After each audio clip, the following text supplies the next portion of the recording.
आज हमने जो फर्स्ट पार्ट देखा था उसमें इम्पोर्टेंट जो टॉपिक चुने गए थे तो उससे रिलेटेड जो 20 इम्पोर्टेंट क्वेश्चन है उसको हम देख रहे हैं। तो अनुवांशिक जेनेटिक के जनक जो है वो ग्रेगर मेंडल है। अगला हम देख रहे हैं जीन शब्द किसने गढ़ा था। तो जीन शब्द जो गढ़ा था विलियम जोहानसन ने गढ़ा था। मेंडल ऑप्शन में नहीं है, ये विलियम जोहानसन। डीएनए की संरचना कैसी होती है? डबल हेलिक्स वाली जो संरचना होती है इस टाइप से। तो ये आंसर हो गया दोहरा कुंडली। ये वाली आंसर गलत है, ये आंसर। जीव के अवलोकन योग्य भौतिक गुणों को फिनोटाइपिक कैरेक्टर जो होती है, ये फिनोटाइपिक कैरेक्टर इसका ऑप्शन सही है, ये ऑप्शन गलत है।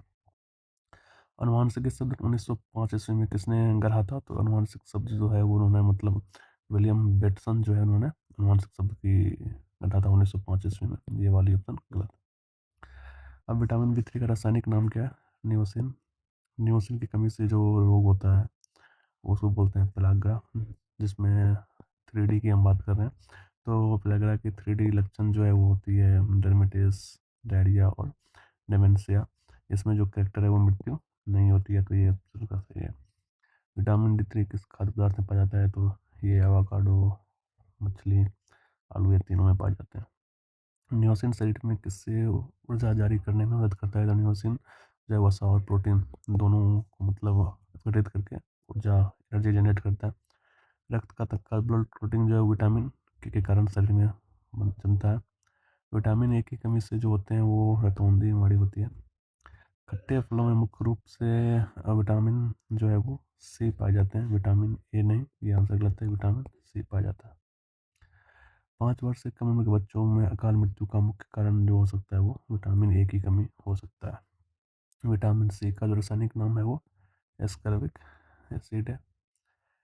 किसी वस्तु का जो भार होता है पृथ्वी पर अधिकतम ध्रुवों पे होता है। पृथ्वी के केंद्र पर किसी वस्तु का भार जो होगा वो लगभग शून्य के बराबर होगा।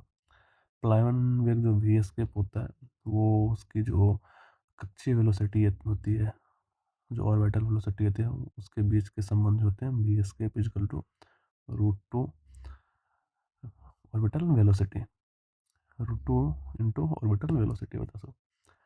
पृथ्वी के चारों ओर का वातावरण जो होता है वो गुरुत्वाकर्षण के कारण जो उसको होल्ड किया रहता है। और जो लास्ट क्वेश्चन है वो ध्रुवों की तुलना में भूमध्य रेखा पर आकर्षण बल गुरुत्वाकर्षण बल या तो गुरुत्वाकर्षण त्वरण जो होता है वो कम होता है। तो ये हमने टॉप 20 जो थे जो रेंडमली चुने गए टॉपिक थे उसका पार्ट 2 का 20 क्वेश्चन जो लिए गए हैं वो है।